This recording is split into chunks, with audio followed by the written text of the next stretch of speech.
7장 22절로 23절입니다. 사도행전 7장 22절로 23절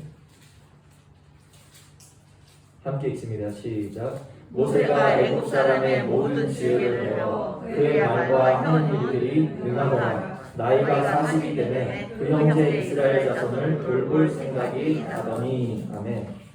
우리가 방금 살펴본 출애굽기 본문에서 모세가 거절의 이유로 뭐라고 했어요? 나는 본래 말을 잘 할 줄 모르는 사람입니다. 나는 혀가 뻣뻣하고 입이 둔한 사람입니다. 라고 자기 자신에 대해서 이야기하고 있는데, 이 사도행전 7장에 나타난 모세, 40살의 모세는 어떤 사람이에요? 여기 보니까 애굽 사람의 모든 지혜를 배워 그의 말과 하는 일들이 능했다. 모세는 출애굽기에서 본래 나는 말을 잘할 줄 모르는 사람이라고 하지만 그게 사실이 아니에요. 본래 모세는 어떤 사람이에요? 말과 행하는 모든 일에 능한 사람, 말을 잘하는 사람이었다는 거예요. 하는 모든 일에 능력이 있었던 사람이다. 그 사람이 모세예요. 자, 그 결과 모세는 애굽의 왕자라는 지위를 가지고 있고, 단지 지위만 높은 것이 아니라 그 말과 행하는 모든 것들에 권능이 있고 능력이 있고 추진력이 있었고 카리스마가 있었다. 그야말로 모든 부분에 있어서 거의 완벽에 가까운 그런 사람이 젊은 모세의 모습이었다라는 거예요. 그러자 모세는 23절에 보니까 나이가 40이 되매 그 형제 이스라엘 자손을 돌볼 생각이 나더니.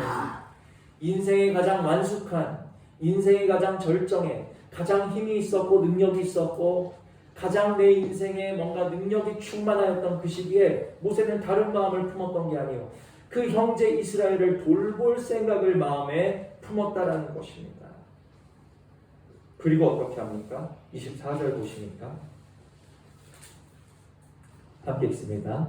한 사람이 원통한 일 당함을 보고 보호하여 압제받은 자를 위하여 원수를 갚아 애굽 사람을 쳐 죽이니라. 아멘. 우리가 모세가 애굽 사람을 쳐 죽였다 하는 일들을 잘 알고 계시지만 출애굽기 본문에서만 봤을 때는 마치 감정적으로 순간의 감정을 못 이겨서 우발적으로 저질러진 살인 사건으로 우리가 볼 수 있는데, 이 본문을 보면, 이 사도행전에 나타난 본문을 보면 이 살인 사건은 절대로 우발적인 사건이 아니었다는 거예요.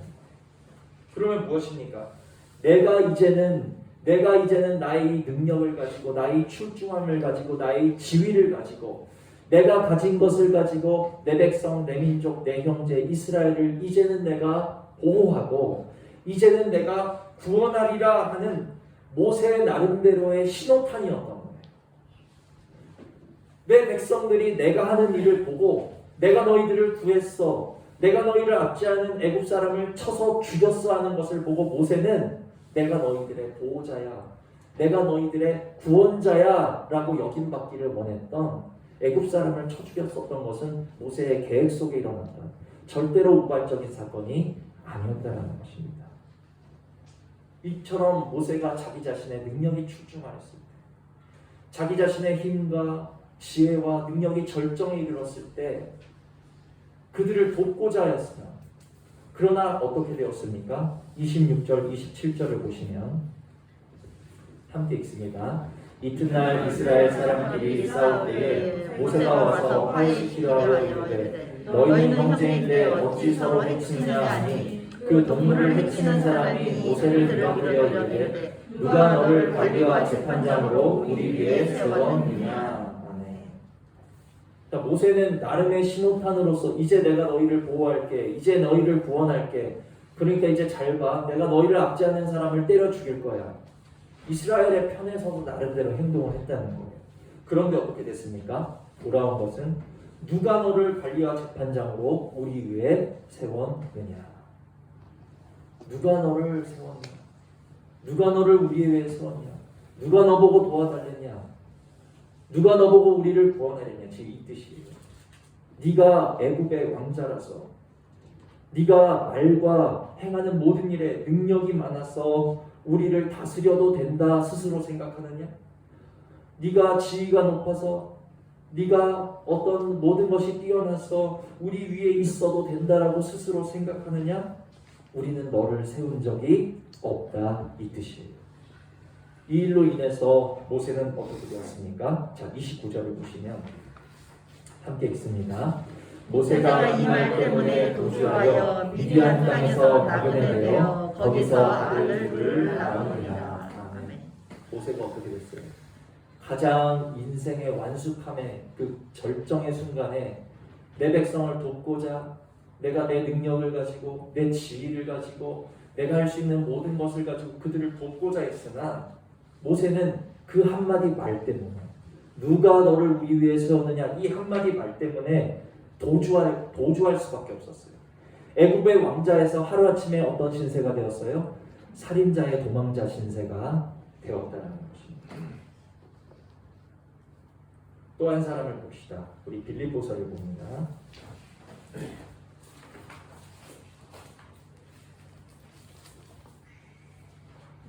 빌립보서 3장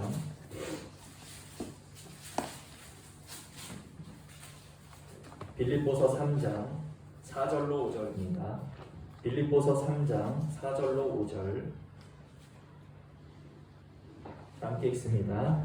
그러나 나도 육체를 신뢰할 만하며 만일 누구든지 자기가 육체를 신뢰할 것이 있는 줄로 생각하면 나는 더욱 그러하리니 나는 8일 만에 할례를 받고 이스라엘 속속이요 베냐민 지파요 히브리인 중에 히브리인이요 율법으로는 바리새인이요. 아멘.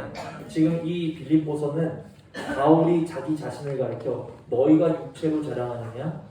그렇다면 나도 한번 헛된 자랑을 해보리라 하면서 바울이 자기 자신에 대해서 스스로 말하는 장면이에요. 바울은 그 오랜 유대의 역사 동안 혈통이 다른 이방 민족과 섞이지 않았던 정통 베냐민 지파 사람 정통 유대인이요. 그 유대인들 중에서도 가문이 좋았고 학벌이 가말리엘, 당시에 우리나라로 치면 서울대라고 보시면 돼요. 가말리엘의 문화였고 또 율법으로는 바리새인, 그런 어떤 모든 면에서 지위가 높았던 사람이요. 그것에서 부족하여서 또 뭐가 있습니까? 나면서부터 로마 시민권을 취득했던, 그야말로 그 당시 세계관에 있어서는 바울은 상류층에 속했던 사람이었다. 이러한 배경이 바울 스스로를 어떤 이로 여기게 했습니까? 5절을 보시면 히브리인 중에 히브리인, 이러한 여러 가지 바울의 뛰어난 배경이 가문과 학벌과 지위와 열심히 있는 그러한 신앙생활 등등 이런 모든 뛰어난 배경이 바울을 스스로 어떻게 여기게 했다? 히브리인 중에 히브리인이다. 이게 무슨 뜻이에요? 나는 유대인 중에 유대인이야. 하나님 자녀 중에서도 하나님 자녀야. 나는 택함받은 선민 중에서도 선민이야. 스스로를 낮추는 것이 아니라 스스로를 어떻게 보게 했어요? 스스로를 우월하게 여기게 했다라는 것입니다. 모세는 어떻게 여겼어요? 스스로를 능력이 있다 여긴 거예요. 내가 이스라엘 백성 위에 서도 될 만큼 나는 지위가 있어, 명예가 있어, 권력이 있어, 나는 힘이 있어, 능력이 있어. 이 모든 것이 있기 때문에 내가 스스로 이스라엘 백성 위에 서서 그들의 구원자요 보호자가 되어도 좋다라고 생각할 만큼 모세는 자기 자신을 능력 있는 사람으로 봤다라는 거예요. 또한 바울은 내가 이 모든 가문과 학벌과 지위와 이런 것들 때문에 스스로를 히브리인 중에 히브리인, 스스로를 어떻게 여겼다? 우월하게 여겼다. 그 결과 모세가 한 일이 무엇이었습니까? 팩트만 보자고요. 모세가 뭐 했어요? 살인. 예, 사람 때려 죽이고 도망하는 살인자가 도망자가 됐다. 그 능력 때문에 사람을 때려 죽이고 도망하는 신세가 됐어요. 그러면 바울이 한 일은 뭐였을까요?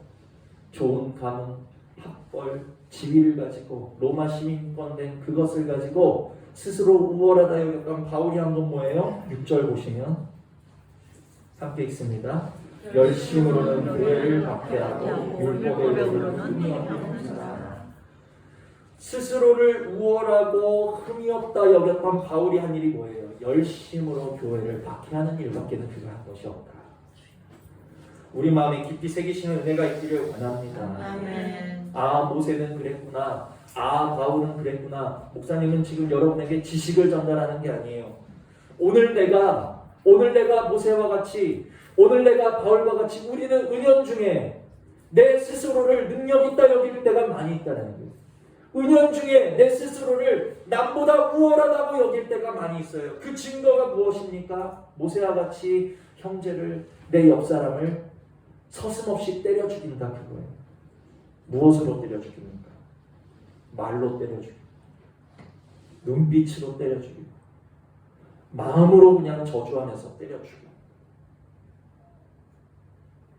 아니, 실제로 주먹으로 때려 죽인 게 아닌데 목사님 너무한 거 아니에요? 요한일서 3장 15절에 형제를 미워하는 자는 살인하는 자예요. 여러분, 형제를 미워하는 자는 살인하는 자라는 사실을 기억하시기를 바랍니다. 아멘. 세상에서는 미워할 수 있지. 아니, 세상에서는 뭐 남한테 직접적인 피해 안 주면 속으로는 임금님 욕도 하는데 형제 미워하는 거 우습지. 그것은 세상 이야기고요. 하나님 보실 때 형제를 미워하는 사람은 살인하는 자라는 사실을 기억하시기를 바랍니다. 아멘. 말로 치고 눈빛으로 때리고 마음으로 미워하는 것은 뭐예요? 너를 나보다 옳게 여기는 것이 아니라 나를 너보다 옳게 여기는 행위고, 나를 너보다 낫다, 내가 너보다 높다라고 여길 때 나타나는 모습이라는 사실을 깨달으실 수 있는 은혜가 있기를 원합니다. 아멘. 또한 내가 스스로를 우월하다 여길 때 우리는 무엇합니까? 형제를 박해한다는 거예요. 무엇이 박해입니까? 어떻게 박해입니까? 정죄하면서 박해하고, 판단하면서 박해하고, 그냥 내 생각의 틀에 가둬놓고 추측하면서 박해를 한다는 거예요. 내가 누군가를 정죄하고 판단하는 것을 자세히 들여다보면 내가 너보다 우월하기 때문에 정죄한다고, 내가 너보다 우월하다고 여기기 때문에 판단한다. 혹시 우리 중에 스스로 능력 있다 여겨서 형제를 치고, 스스로 우월하다 여김으로 형제를 박해하는 모습이 우리 속에 있다라면 오늘 이 시간 먼저 하나님의 음성이 들려주실 수 있는 은혜가 있기를 원하는데, 어떤 음성인가? 누가 너를 관리와 재판장으로 세웠느냐? 하나님의 음성이 들려주시는 은혜가 있기를 원합니다. 아멘. 하나님은 결코 저와 여러분을 관리와 재판장으로 세우신 적이 없다. 하나님은 저를, 또 여러분을 누구의 위에도 재판관과 관리자로 세우신 적이 없다. 하나님은 우리가 서로 무엇 되기를 원하십니까? 관리와 재판장이 아닌 종이 되기 원한다는 사실을 우리 마음에 새기시는 은혜가 있기를 원합니다. 오늘 이 말씀 속에서 하나님의 음성을 들으심으로 인하여서 내가 스스로 옳다 여기면서, 능력 있다 여기면서 내가 높이는 마음, 하나님 앞에 높아진 마음이 있지는 아니한지 오늘 말씀을 통해서 우리를 점검하심으로 하나님 앞에서 높아지고 하나님 앞에서 나를 우월하다고 생각하는 우리의 높아진 모든 것들이 십자가에 완전히 못 박아지실 수 있는 은혜가 있기를 주님의 이름으로 축복을 드린다는 거예요. 아멘. 자, 그래서 이처럼 바울은 스스로를 히브리인 중에 히브리인, 나는 우월해, 나는 너희보다 우월해, 나는 이방인보다는 물론이고 나는 우리 동족 중에서도 우월해 라고 여기던 바울이 어떻게 변하게 됩니까? 자, 디모데 전서를 보시면, 뒤로 조금만 가시면 디모데 전서입니다. 디모데 전서를 보시면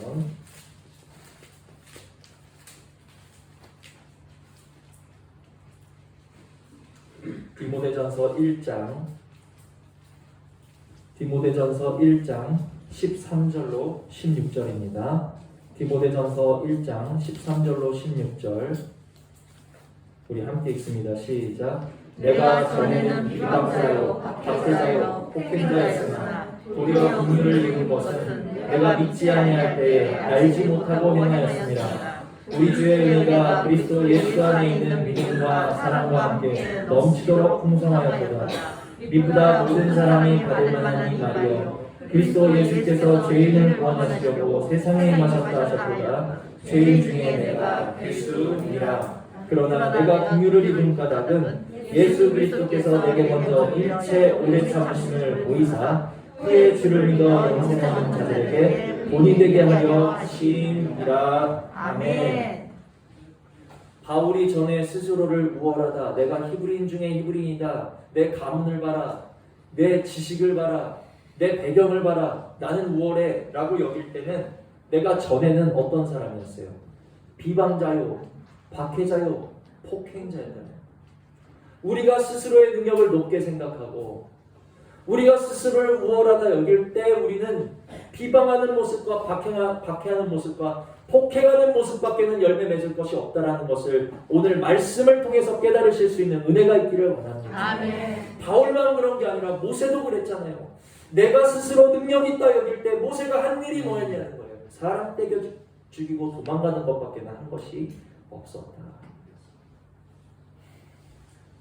내가 직접적으로 내가 능력이 있어, 나는 우월해라고 하지 않는다 할지라도 은연중에 우리는 내가 능력이 있고 나 정도면 그래도 능력이 있고 나 정도면이라고 나를 좋게 평가하고 우월하다라고 생각을 하기 때문에 우리는 너무 습관적으로 판단하고 정죄하고 박해하는 자리에 들어갈 때가 많이 있다는 것입니다. 그런데 전에는 내가 스스로 우월하다 여겨서 비방하고 박해하고 폭행하였으나 이제는 어떻게 변했어요? 자, 15절 보니까 미쁘다 모든 사람이 받을 만한 이 말이요 그리스도 예수께서 죄인을 구원하시려고 세상에 임하셨다 하셨도다. 다 같이 죄인 중에 내가 괴수니라. 아멘. 오늘 이 은혜가 저와 여러분에게 임하시는 축복이 있기를 원합니다. 아멘. 이게 은혜. 세상 사람들은 40살 모세처럼 되는 게 축복이라고 생각해요. 세상 사람들은 전에 바울의 모습이 축복이라고 생각해요.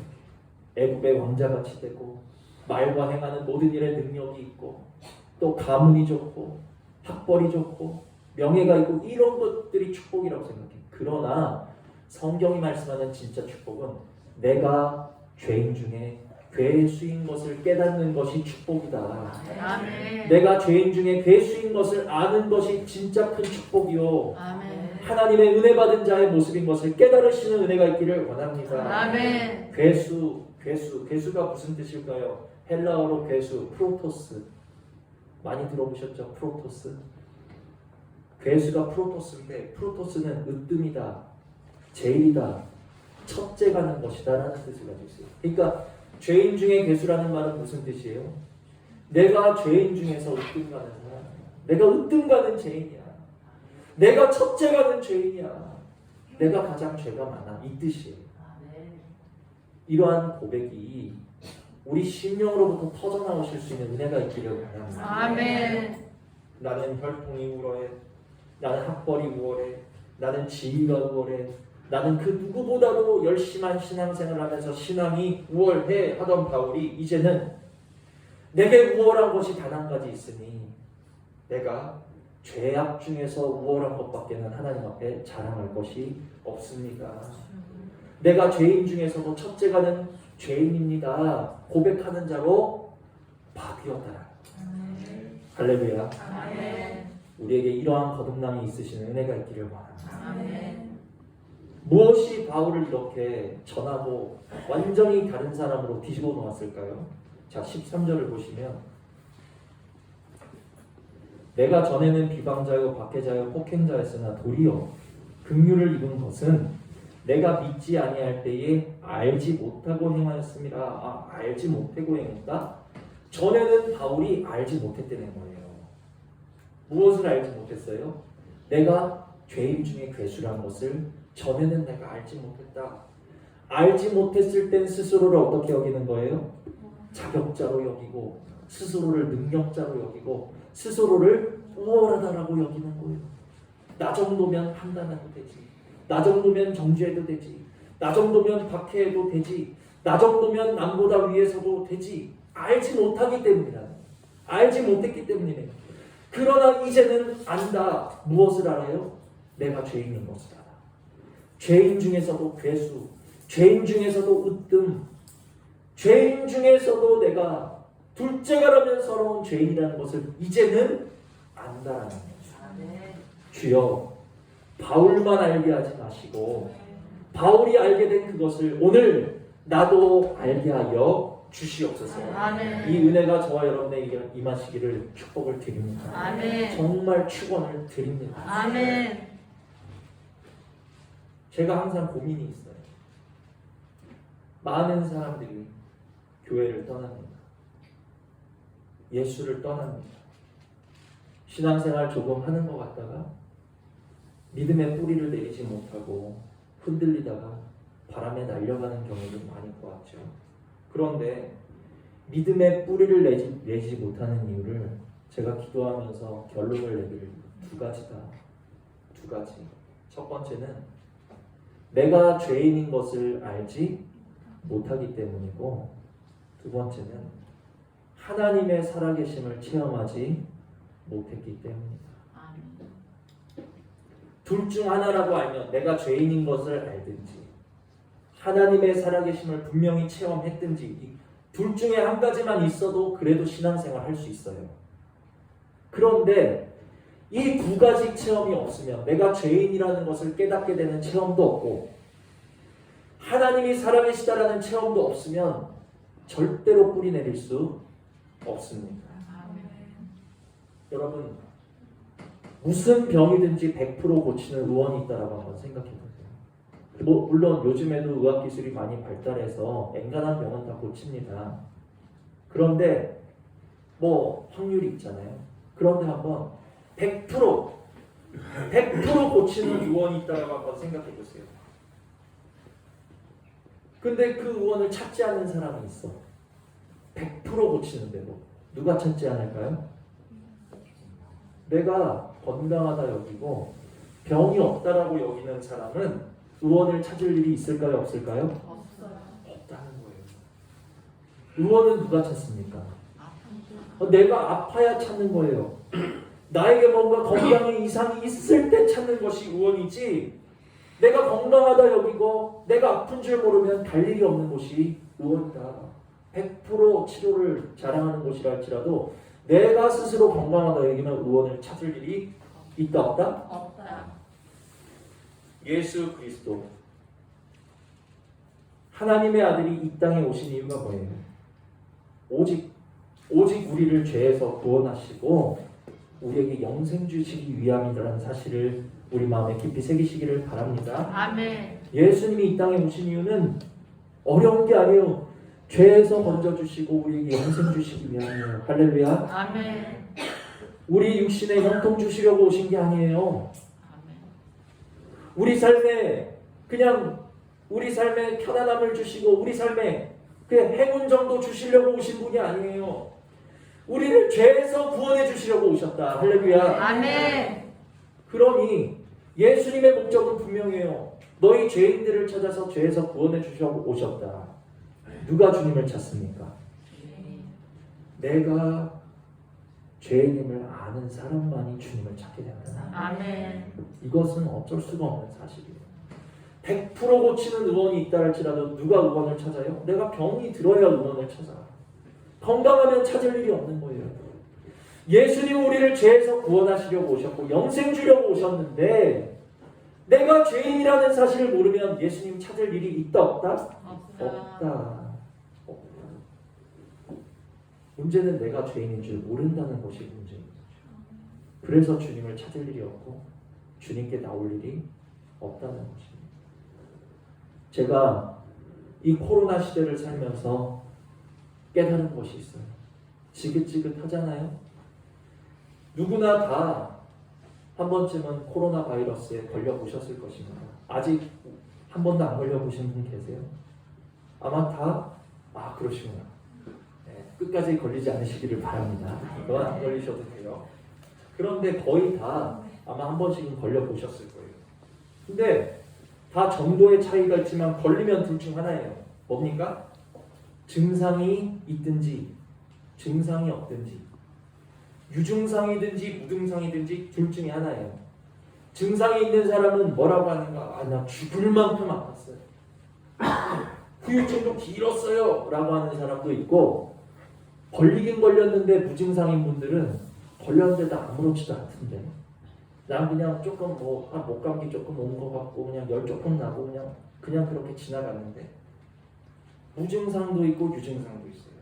그런데 검사해 보면 결과가 어떻게 나와요? 유증상이든지 무증상이든지 증세가 있든지 없든지 검사해 보면 둘 다 똑같은 뭘로 나와요? 코로나 뭘로 나와요? 양성으로 나온다. 이게 중요합니다, 여러분. 죄에 대해서도 마찬가지라는 걸 여러분들이 깨달으셔야 된다는 거예요. 아멘.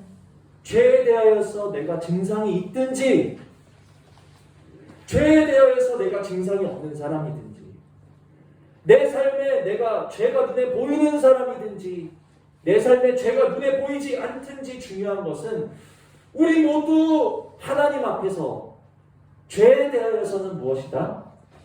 죄에 대하여서는 양성인 사람들이다라는 것을 우리가 아셔야 된다는 거예요. 아멘. 나는 무증상이야 해서 코로나 음성이 하는 사람 없어요. 무증상이지만 양성이 나온다. 너는 죄가 눈에 보이니까 너는 죄인.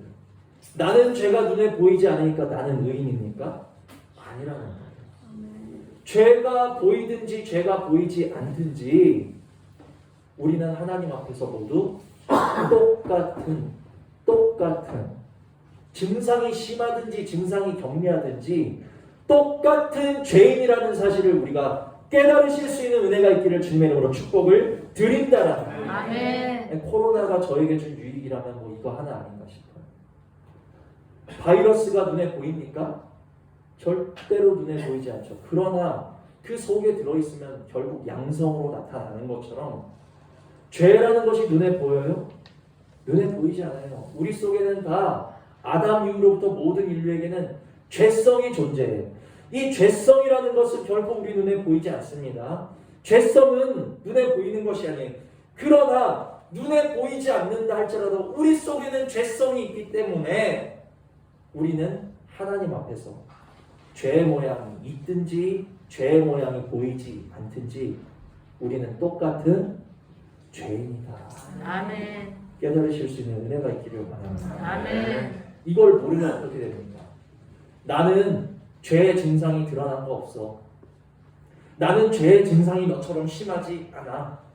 그러니까 나 자신을 율법에 흠이 없는 자로 여기면서 죄가 눈에 보이도록 드러나는 다른 사람을 향해서 함부로 정죄하고 판단하고 비판하고 박해하는 신앙생활을 하든지, 아니면 죄가 눈에 보이지 않으니까 주님을 찾지 않다가 세상으로 떠나가 버리든지, 둘 중 하나는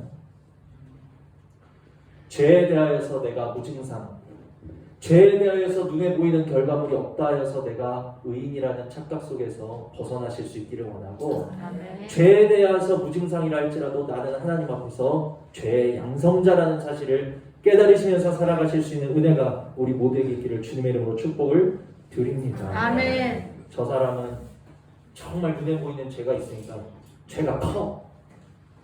이 사람은 죄가 안 보이니까 그래도 괜찮아요. 그게 아니에요. 하나님 앞에서 똑같은 양성이다. 아멘. 양성이냐 음성이냐 그냥 그거지. 누가 더 심하고 누가 더 덜하냐 그게 중요한 게 아니에요. 양성이냐 음성이냐 그게 중요해요.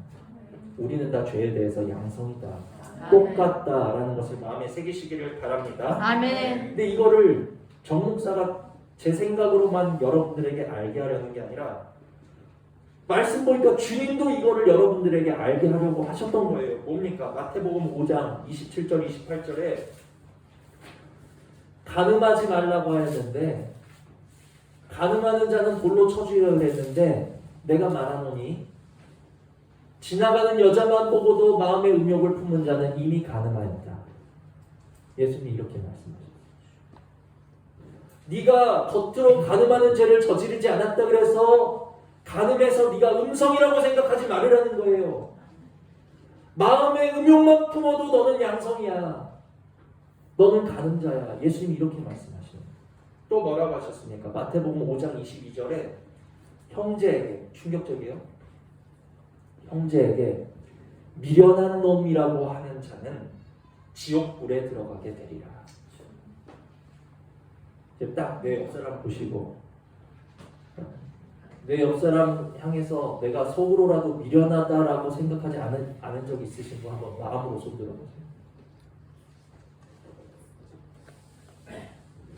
성경의 수많은 말씀을 제쳐두고도 이 두 가지 말씀에서 자유하실 분 있으십니까? 마음의 음욕 한번 안 풀어보신 분 계세요? 내 옆에 형제를 미련한 놈, 그냥 그대로 제가 읽어드린 거예요. 형제에게 미련한 놈이라 하는 자는 지옥불에 들어가게 되리라. 제 말이 아니라 예수님 말이에요. 지옥불에 들어간대요.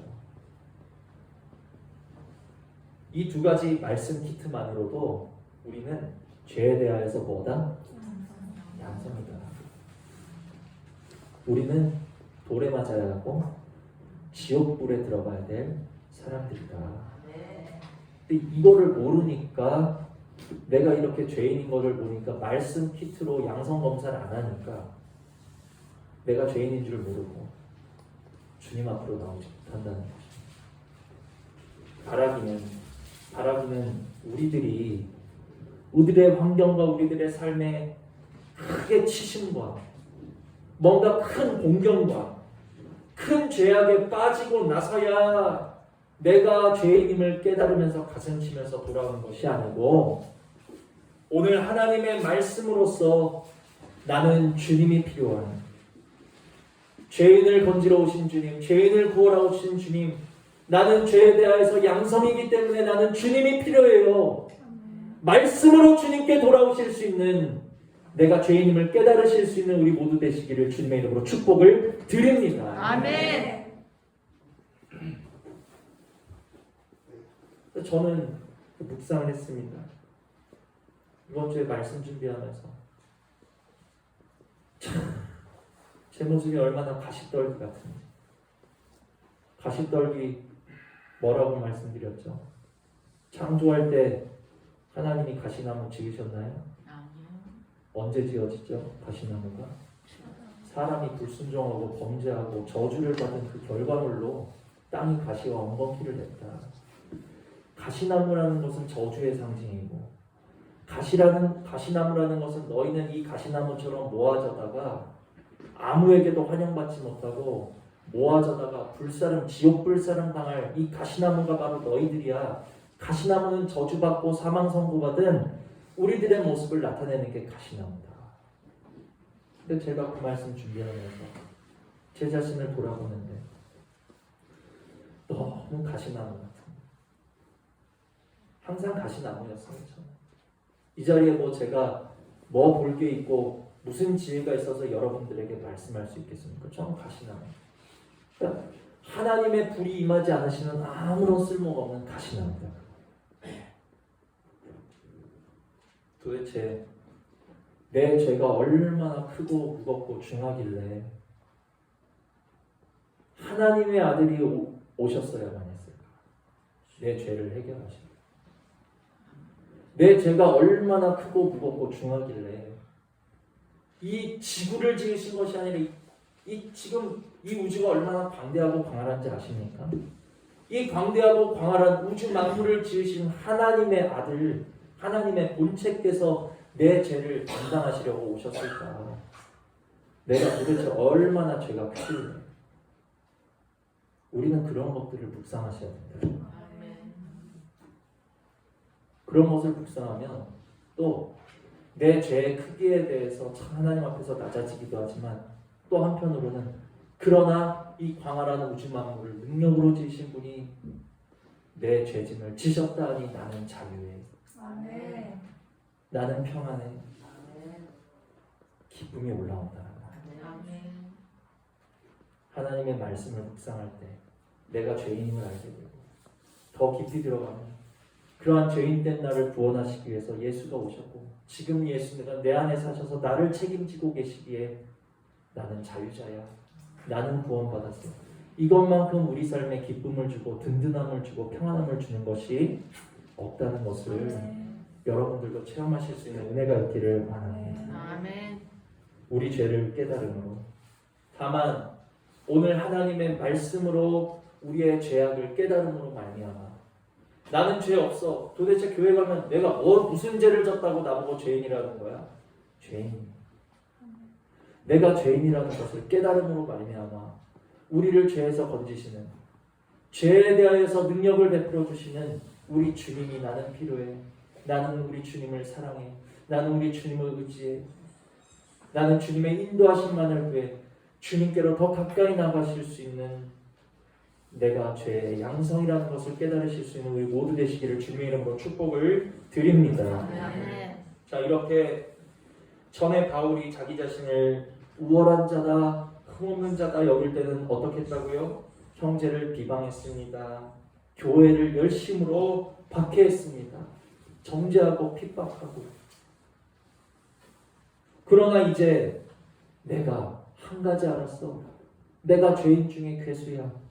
그리스도의 말씀의 빛이, 그리스도의 생명의 빛이 내 삶에 비치고 나니까 내가 우월해. 천만의 말씀. 내가 능력이 있어. 천만의 말씀. 내 가문이 좋아. 지식이 있어. 내게 명예가 있어. 그 모든 것은 배설물이야. 내가 자랑할 것은 오직 하나야. 내가 죄인 중에 괴수야. 그래서 나는 예수가 필요해. 바울이 이 한 가지를 알게 되었을 때 전에는 교회를 박해하던 그가 이제 내가 죄인 중에 계시고 나는 예수 없이는 아무것도 못한다라는 것을 깨닫게 되었을 때 바울은 어떤 사람이 되었습니까? 전에 교회를 박해하던 그는 이제 성령에 이끌려 성도를 세우고 교회를 세우고 하나님의 나라를 세우는 하나님의 사람이 되었다. 아멘. 할렐루야. 아멘. 내가 죄인인 것을 아셔야 된다. 아멘. 내가 우월하다고 여길 때는 교회를 박해했지만 내가 죄인 중에 괴수라는 것을 알았을 때는 교회를 세우는 사람이 됐다니까요. 아멘. 본문으로 오십니다. 다시 본문.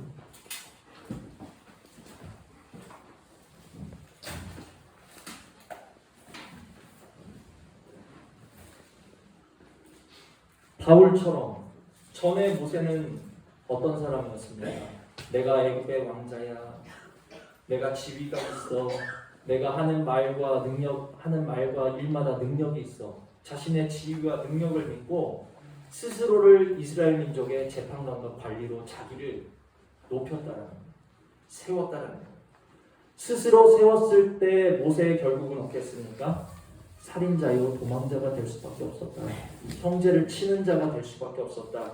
그러나 이제 모세는 어떤 사람이 됐습니까? 자, 11절을 보시면 함께 읽습니다. 모세가 하나님께 아뢰되 내가 누구이기에 바로에게 가며 이스라엘 자손을 애굽에서 인도하여 내리까. 전에는 스스로를 민족 위에 세우던 모세가 이제는 뭐라고 하겠어요? 내가 누구이기에. 도대체 하나님 내가 누굽니까? 나는 그저 형제를 판단하고 정죄하고 미워하는 살인자일 뿐입니다. 나는 그저 내 삶의 양심의 가책을 피해 눈 돌리고 달아나는 도망자일 뿐입니다. 나는 하나님 앞에서 죄인일 뿐이지 나는 아무것도 아닙니다. 그런데 도대체 이 죄인일 뿐인 내가 누구이기에 나를 세우려고 하십니까? 모세가 이렇게 변했다는 거예요. 그때 하나님께서 뭐라고 하십니까? 40살의 능력이 충만하고 인생의 정점에 달한 모세에게는 아무런 말씀도 하지 않으시고 그에게 나타나지 않으셨는데 이제 하나님 나는 살인자일 뿐이에요. 하나님 나는 도망자일 뿐이에요. 하나님 나는 아무것도 아니에요 하는 모세에게 뭐라고 하십니까? 12절 보시면 함께 읽습니다. 시작. 하나님이 이르시되 내가 반드시 너와 함께 있으리라. 할렐루야. 아멘. 할렐루야. 아멘. 언제 함께 계세요? 애굽의 왕자일 때 능력 많을 때 내가 네 능력 좀 써야 되겠다. 그게 아니야. 나는 내 모습을 보니 남들 위해 설 자격도 없고 능력도 없고 나는 그저 살인자일 뿐이고 형제를 미워한 살인자일 뿐이고 나는 내 죄의 짐을 피해서 도망하는 도망자일 뿐입니다. 주님 나는 아무것도 아닙니다. 내가 죄인 중에 괴수라는 것을 알았을 때 바울은 교회를 세우는 자가 되었고 내가 죄인 중에 계시요 나는 아무것도 아니라는 것을 알았을 때 비로소 모세에게 나타나셔서 내가 반드시 너와 함께 하리라. 아멘. 어쩔 수 없어요. 이게 하나님 말씀이에요. 아멘. 이게 성경의 원리예요. 아멘. 이것을 아셔야 된다. 아멘. 전에 자신을 스스로 높일 때는 아무런 말씀이 없으시다고요. 이제 내가 누구입니까 도대체? 나는 아무것도 아니면 스스로 낮출 때는 나타나서 말씀하셨다. 우리도 전에는 스스로를 어떻게 여겼습니까? 레바논의 백향목쯤으로 여긴다 그거예요. 레바논의 백향목 아니면 감람나무 정도로 여긴다는 거예요. 나 정도는 돼야 성전 재료로 쓰일 수 있지. 나 정도는 돼야 하나님의 일에 쓰임직하지. 나처럼 신앙생활 해야 하나님이 쓰시지. 백향목으로 여긴다 그거예요. 그러나 이제는 알아요. 이제는 우리가 무엇입니까? 나는 백향목이 아니야. 나는 불에서 꺼낸 타다나는 막대기가 같고 그슬린 나무 같고 아무런 선한 건 열매 맺을 것 없이 할 수 있는 거라곤 옆 사람 찌르고 핥히고 상처 주는 나는 가시나무야. 죄악과 저주의 상징인 가시나무. 쓰임새라고는 아무것도 없어서 그냥 모아서 지옥불에 살라질 가시나무가 그게 딱 내 모습이야. 이제 안다는 거예요. 내가 더 이상 백향목이 아니라 내가 가시나무야, 내가 죄인 중에 괴수야라는 것을 알 때 어떤 역사 일어납니까? 자, 2절 3절 보시면 2절 3절 시작. 여호와의 사자가 떨기나무 가운데로부터 나오는 불꽃 안에서 그에게 나타나시니라. 그가 보니 떨기나무에 불이 붙었으나 그 떨기나무가 사라지지 아니하는지라. 이에 모세가 이르되 내가 돌이켜 가서 이 큰 광경을 보리라. 떨기나무가 어찌하여 타지 아니하는고 하니. 아멘. 내가 전에는 백향목으로 여기고 스스로를 모든 나무보다 다른 사람보다 위에 있었다면 이제는 무엇입니까? 저는 적어도 가시나무. 여러분은 어떤 나무십니까? 우리가 스스로를 가시나무로 알 때 어떤 역사가 일어나는가? 하나님의 불이 임하는 줄 믿으시는 은혜가 있기를 원합니다. 이 큰 광경을 보리라. 뭐가 큰 광경입니까? 가시나무가 큰 광경입니까? 가시나무는 큰 광경 보일 게 없어요. 죄인 중에 괴수와 같은 사람을 통해 하나님의 나라를 세워가시는 것이 큰 광경이고, 살인자요 도망자일 뿐인 죄인을 통해 하나님의 능력과 역사하심이 함께 하시는 것을 보여주시는 것이 큰 광경이고, 사라가 이삭을 잉태한 것처럼 오늘 우리들의 심령에 아들이신 예수 그리스도의 생명을 허락하여 주시는 것이 큰 광경인 것을 믿으시는 은혜가 있기를 원한다는 거예요. 아멘. 하나님께서 우리에게 임마누엘 하신다. 우리가 누굽니까 도대체?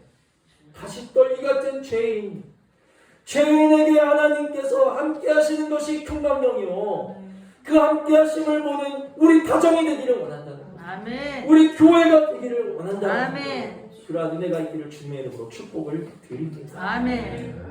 이 축복을 사모하셔요. 세상에서 잘 되고, 나도 모세처럼 되고, 나도 바울처럼 좋은 지위, 좋은 학벌, 좋은 명예, 그게 중요한 게 아니라 하나님, 오직 나와 내 가정과 우리 교회가 하나님 앞에 죄인 중에 괴수인 것을 깨닫게 하여 주시옵소서. 아멘. 우리가 이것을 구할 때, 우리가 죄인 됨을 알 때 우리는 예수를 필요로 할 수밖에 없어요. 우리 예수를 사랑할 수밖에 없어요. 아멘. 우리 예수를 의지할 수밖에 없어요. 그에게 성령이 임하고, 그에게 그리스도의 생명이 임하고, 그에게 하나님의 살아계심이 임하는 그것이 큰 광경이다. 그것이 큰 광경이다. 아멘. 로또 되고 건물 사고 땅에서 잘 되는 것이 큰 광경이 아니라 죄인에게 하나님의 영광이 임하고, 오늘 나 같은 죄인에게 그리스도의 생명이 임하고, 하나님의 말씀이 살아서 역동력 있는 그 말씀이 나에게 임하는 것이 큰 광경이다. 다른 큰 광경 바라지 마시고 하나님의 살아계심을 맛보는 큰 광경 소망하시는 은혜가 있기를 주님의 이름으로 축복을 드립니다. 아멘. 우리가 이처럼 하나님의 말씀으로서 우리의 죄악됨을 알아서 내가 죄의 증상이 있든지 없든지 나는 하나님 앞에서 죄에 대하여서 양성이야, 나는 죄인이야, 그 중에서도 괴수야 라는 걸 알 때 우리가 하나님 앞에 겸손하여지고 엎드러지는 것이, 애통하게 되어지는 것이 우리에게서 볼 수 있는 첫 번째 큰 광경이고, 그러한 우리를 하나님 앞에서 애통하고 내가 죄인인데 어떡합니까? 주님 나를 불쌍히 여겨주시옵소서 하는 그런 우리를 주님께서 사랑으로 씻으시고 우리에게 아들의 생명과 아들의 영을 허락하여 주시는 것이 두 번째 큰 광경이고, 마지막 세 번째 큰 광경, 우리가 말씀 한 절 보시고 말씀을 맺습니다. 우리를 통해 보이실 마지막 세 번째 광경은 7절로 8절을 보시면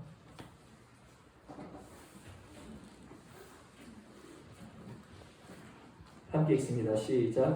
여호와께서 이르시되 내가 애굽에 있는 내 백성의 고통을 분명히 보고 그들이 그들의 감독자로 말미암아 부르짖음을 듣고 그 근심을 알고 내가 내려가서 그들을 애굽인의 손에서 건져내고 그들을 그 땅에서 인도하여 아름답고 광대한 땅, 젖과 꿀이 흐르는 땅, 곧 가나안 족속, 헷 족속, 아모리 족속, 브리스 족속, 히위 족속, 여부스 족속의 지방에 데려가러 하노라. 아멘.